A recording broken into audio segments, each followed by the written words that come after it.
안녕하세요. 사랑하는 성도님, 은혜의 주님이 우리와 함께 하십니다. 우리와 함께 하시는 주님을 찬양합니다. 기도합시다.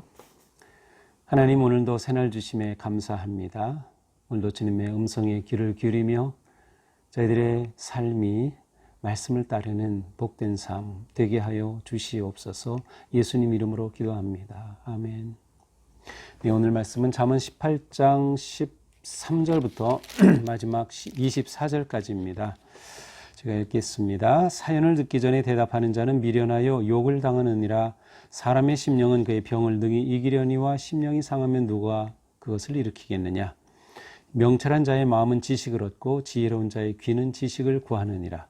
사람의 선물은 그의 길을 넓게 하며 또 존귀한 자 앞으로 그를 인도하느니라. 송사에서 먼저 온 사람의 말이 바른 것 같으나 그의 상대자가 와서 밝히느니라. 제비 뽑는 것은 다툼을 그치게 하여 강한 자 사이에 해결하느니라. 노엽게 한 형제와 화목하기가 견관성을 취하기보다 어려운즉 이러한 다툼은 산성 문빗장 같으니라. 사람은 입에서 나오는 열매로 말미암아 배부르게 되나니 곧 그의 입술에서 나는 것으로 말미암아 만족하게 되느니라. 죽고 사는 것이 혀의 힘에 달려나니 혀를 쓰기 좋아하는 자는 혀의 열매를 먹으리라. 아내를 얻는 자는 복을 얻고 여호와께 은총을 받은 자니라. 가난한 자는 간절한 말로 구하여도 부자는 엄한 말로 대답하느니라. 많은 친구를 얻는 자는 해를 당하게 되거니와 어떤 친구는 형제보다 친밀하니라. 아멘. 자, 오늘 말씀도 계속해서 우리에게 주시는 잠언의 귀한 경구 말씀드립니다. 자, 오늘 말씀은 처음부터 또 역시 말에 관한 것인데요. 특별히 오늘은 경청에 관한 그러한 말씀으로 시작됩니다. 13절, 사연을 듣기 전에 대답하는 자는 미련하여 욕을 당하느니라. 사연을 듣기 전에 대답하는 자는 미련하여 욕을 당하느니라. 자, 대화할 때 상대방이 말을 다 하기도 전에, 그 모든 것을 다 내가 알기도 전에 그냥 성급하게 대답해버리는 사람들이 있어요.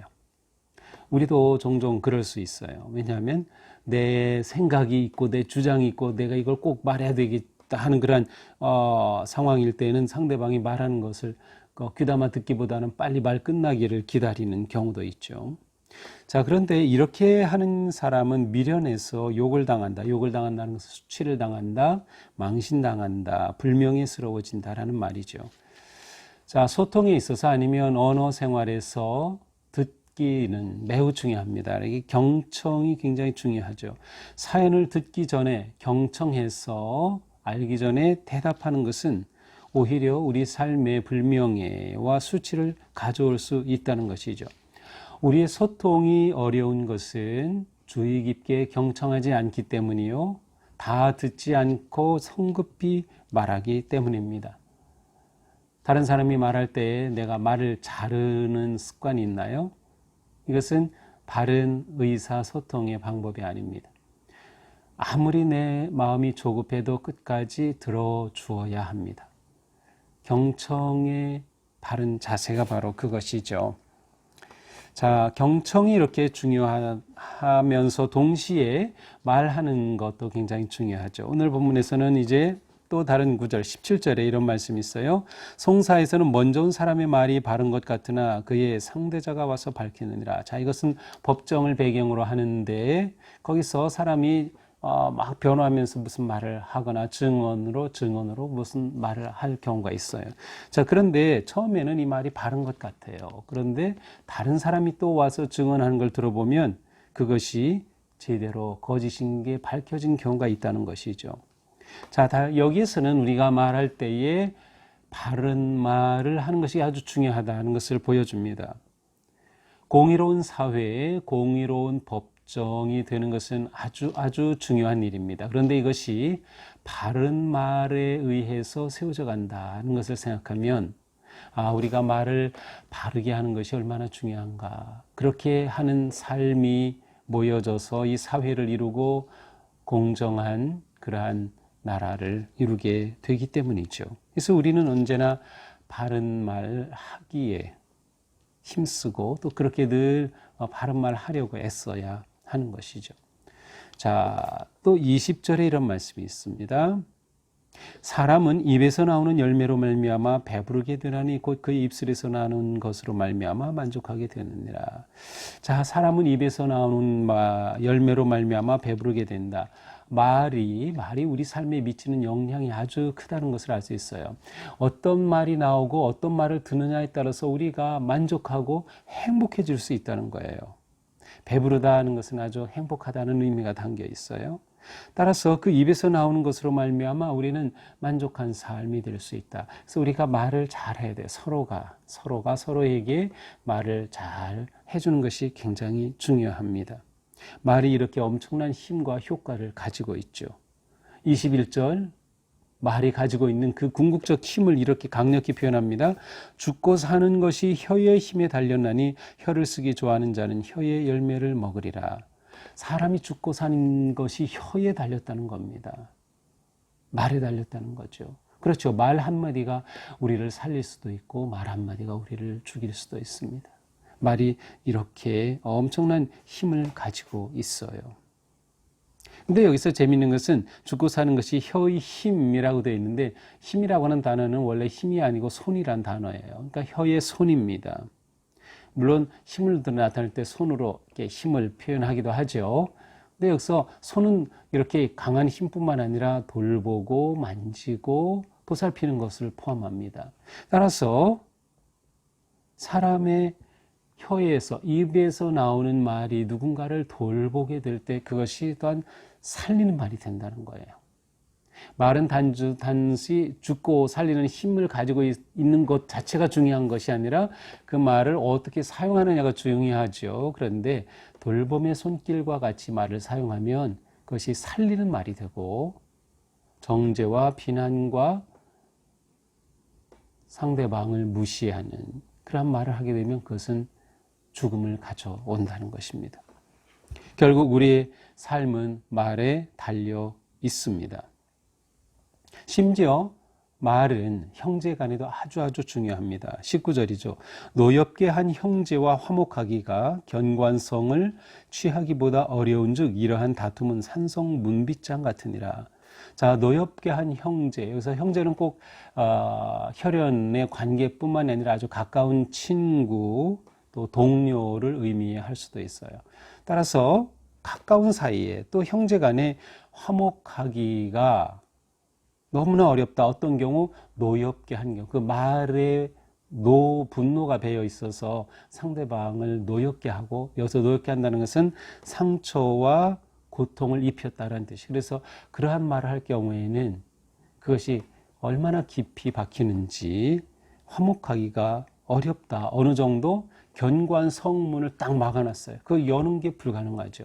그래서 옛날에 전쟁할 때 보면 그걸 열지 못하니까 이제 공성포를 쏴서 돌을 위에 던지고 불화살을 쏴서 안에 막 그렇게 화재를 일으키고 그렇게 해서 문을 열려고 하죠. 그것도 안 되면 벽을 타고 올라가서 그렇게 해서 문을 여니까 이 문이 닫혔다는 것은 그렇게 견고한 것을 말해요. 그러니까 한번 이렇게 말에 상처를 입으면 마음을 열기가 정말 어렵다는 것이죠. 그러니까 우리 가운데 분쟁과 다툼이 없어야 돼요. 특별히 이것은 말로 일어나기 때문에 말을 잘 사용해야 한다. 그래서 오늘 본문은 첫째로 우리의 언어 생활, 말하기와 듣기, 경청하기의 중요함을 말씀해 주고 있습니다. 자, 14절 사람의 심령은 그의 병을 능히 이기려니와 심령이 상하면 누가 일으키겠느냐. 그렇습니다. 사람의 심령, 여기서 심령 루아흐인데 마음이란 뜻도 있고요. 정신이란 뜻도 있어요. 그러니까 우리의 마음을 말하죠. 우리의 마음과 육체는 떼어놓을 수가 없어요. 하나입니다. 우리 마음이 지금 어디에 있죠? 우리에게 있는 건 분명한데 우리 몸 어디에 있죠? 모르죠. 그런데 분명히 우리 몸에 있어요. 보통 뇌에 우리 마음이 존재한다고 생각하는데 어쨌든 어디에 있든 내 마음과 몸은 떼어놓을 수 없어요. 그래서 마음이 몸의 병까지 치유한다. 여기서 마음은 선한 마음입니다. 거룩한 마음이죠. 선하고 거룩한 마음이 병을 치유하며 만약 마음이 상하면 그의 삶은 일으킬 사람이 없다는 거예요. 심령이 상하면 그것을 누가 일으키겠느냐? 누가 그것을 견디겠느냐라는 거죠. 자, 15절 역시 같은 마음에 관한 말씀이에요. 명철한 자의 마음은 지식을 얻고 지혜로운 자의 귀는 지식을 구하느니라. 자, 그러면 어떠한 마음이 중요한가? 여기서는 명철한 마음. 명철한 마음은 깨닫는다, 분별한다는 뜻이죠. 여기서는 마음은 정신 아니면 생각으로도 바꿀 수 있는 단어겠죠. 그러니까 우리의 생각이 뭔가를 듣고 깨닫는 겁니다. 언어 생활을 통해 잘 상대방이 말할 때까지 집중하면서 경청할 때 우리는 깨달을 수가 있어요. 분별할 수가 있어요. 그렇게 할 때 우리는 지식을 얻어요. 요즘 말로 말하면 좋은 정보를 얻습니다. 이 좋은 정보가 우리 삶을 바르게 이끌어 가잖아요. 좋은 정보, 지식을 얻게 된다. 그러니까 우리의 마음이 얼마나 중요한지 모릅니다. 지혜로운 자의 귀는 지식을 구하느니라. 그러므로 지혜로운 사람은 그의 귀로 경청을 통해 지식을 얻기를 구합니다. 사실은 우리는 모든 사람 누구로부터라도 지식을 얻을 수가 있어요.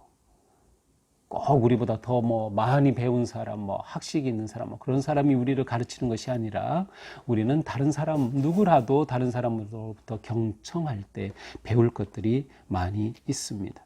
그것은 우리의 마음과 연결이 되고 선한 마음이 될 때 우리의 몸은 또한 강건해진다는 것을 알 수 있습니다.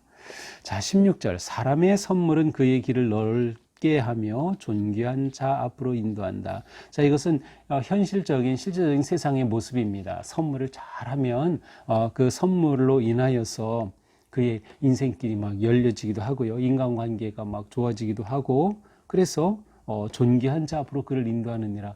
자기보다 더 높은 또 자기에게 영향력을 끼칠 수 있는 그런 지도자 앞으로 연결이 되는 거예요. 그렇게 해서 그가 자기 앞길을 열어줄 수도 있는 거죠. 자, 여기서 조심해야 될 것은 선물과 뇌물 사이입니다.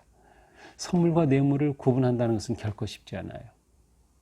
선물과 뇌물을 구분하는 것. 그래서 김영란법 같은 것도 생긴 거 아니에요. 순수하게 좋은 마음으로 선물하면 얼마나 좋아요. 근데 그게 어느 순간 뇌물이 될 수도 있는 거죠. 선물이 뇌물이 될 수도 있고, 뇌물은 결코 바람직하지 않아요. 이미 뇌물에 관해서 우리가 보았지만, 자, 그러므로 오늘 이 말씀은 선물은 이렇게 사람의 관계를 넓혀줄 수 있다. 현실적인 세상을 말하지만 선물을 그러니 해야 한다라고 선물을 권장하는 것 같지는 않습니다.